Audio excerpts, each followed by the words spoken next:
Hey everyone, this is an attempt to my APA 3s on the team. So this drill is really helpful for practicing speed control and paying attention to where you hit the object ball. So if let's say you have one last shot to make and it's a really easy duck in the corner, you still might screw up the next shot. So let's talk about how not to do that. Okay? So what we're going to set up, my favorite drill, one of my favorite drills for my APA 3s on the team. You're the 3. Your last ball is the 3, and then you're going to get to the 8. So you have ball in hand, and your job is to get to the 8. So a lot of 3s are going to hit a shot, and they're going to put what they think is low draw on it, but they're not really going to get enough draw, and they're going to end up like that.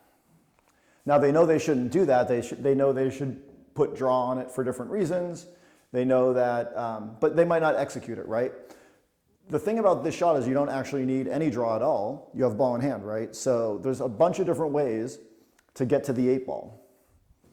The easiest is to give yourself a natural angle so that the cue ball comes off the rail and comes down here and gets away from those 2 balls.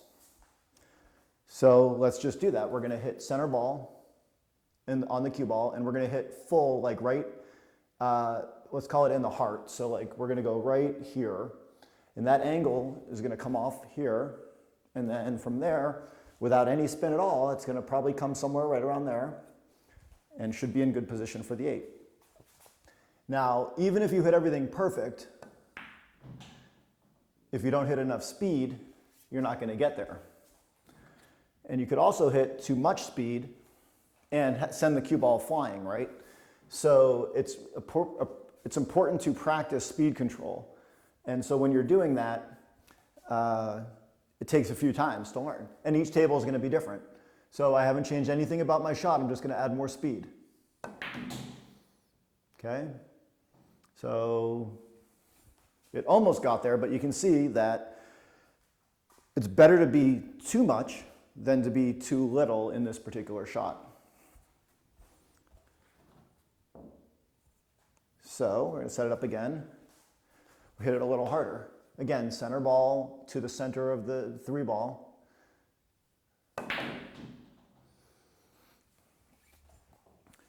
And there we go. We can make our 8. Let's try it again. Now, the other thing that people think about is it like doesn't matter, right? You could shoot it from here because it's such a duck. You could come over here and shoot it this way. And you naturally think that it's going to come out here.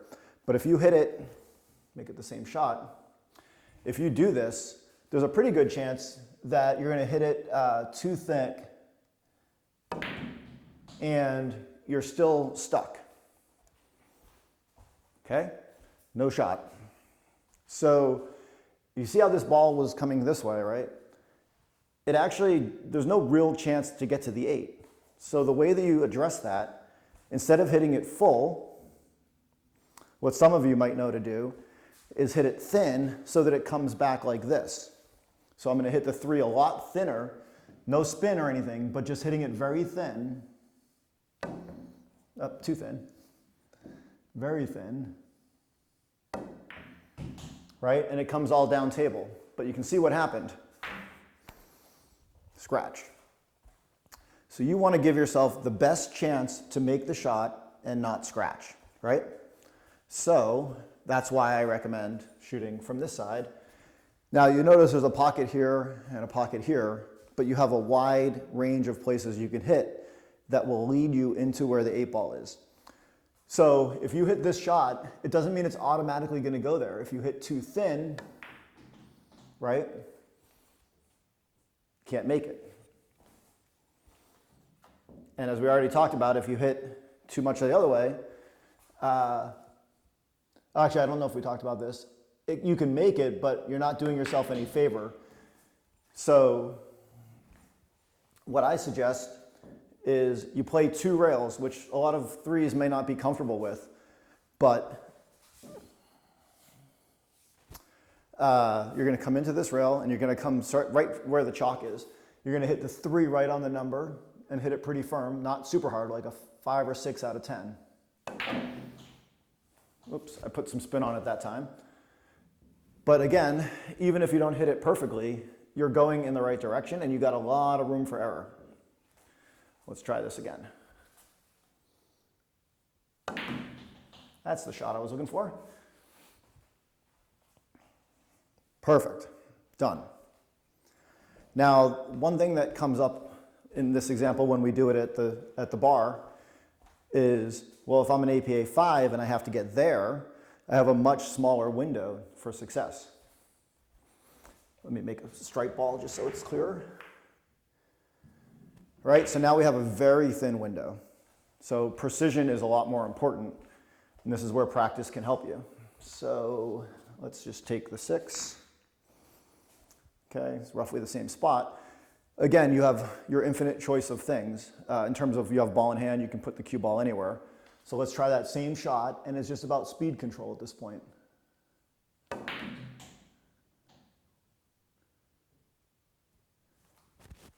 And there you go. Now you're in perfect shape. Let's say that you had a different situation.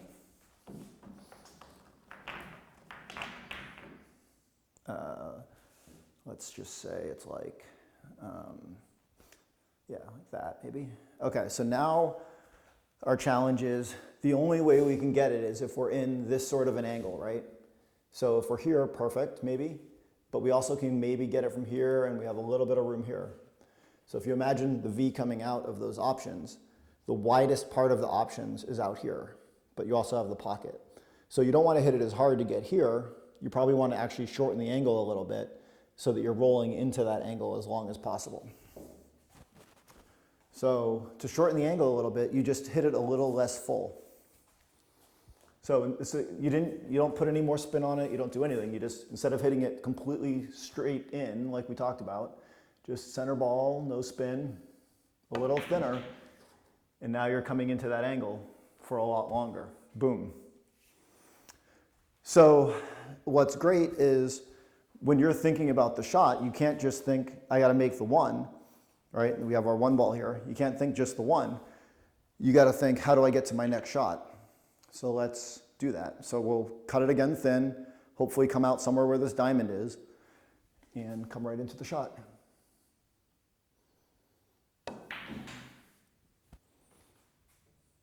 That also works. So perfect shot.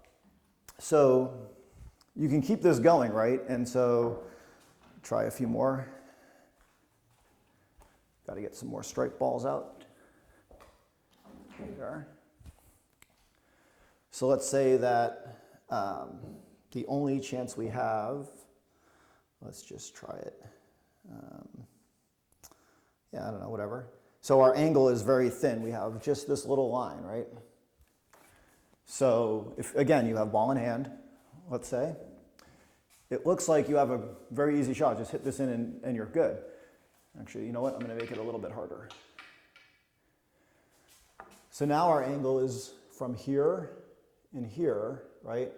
Very thin, and maybe to here to roughly here. So again, the widest part of that V, if you look at it like kind of like that, right? You have like a window about here to get the ball. With ball in hand, you have to think, how can I get that shot? So maybe I put the cue ball here as an example, because if you have it in the same spot as it comes off the rail, it's going to cross that line. And you don't want to do that, because that's not a very good chance of making your shot. So maybe what you can do is kind of come out into the option. So again, you're just hitting it thin. Oop, too much. So that's when you cross the line.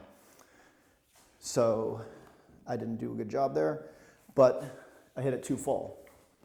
If you hit it thin, it doesn't have a chance to go across as much. You just graze it, right? You're not doing anything fancy, it's just center ball. And almost. Right? So it's really hard to hit that, thread that needle. A better shot, if there was a way to come into this, right, you'd want the cue ball to come somehow off this rail here and into that line, so it's rolling kind of in that way. In this case, this could be an example of where you might use spin, or you might be willing to accept a shot where it's way back here because it's kind of a duck in the corner, right? So if you don't have like the perfect way to manufacture the shot, you kind of have to it's more important to have a legal shot than an easy shot. So you might just come in and tap it just to get over to that line, right? Even though you don't love it, it's totally straight in, no problem. So another way that messes me up, at least, is I tend to overthink it. Like, I'm going to put a lot of spin and I'm going to have it get all crazy. So let's say that I think I can come here into this rail and then back, or even if I wanted to put inside spin and have it come here, here, and then out, there's no way to be a hero here, really. So if I put a lot of inside right and hit it pretty hard, like, the risk is way high, right? Not at all what I wanted. So I think the benefit of being maybe an APA 3 is you're not trying to do crazy shit to get the perfect shot. You just need to be in the window to make a good enough shot, right? And so if you're, somewhere in here, pretty good setup. Let's try to just nudge it in, right? Ball in hand. Did we do it? We did.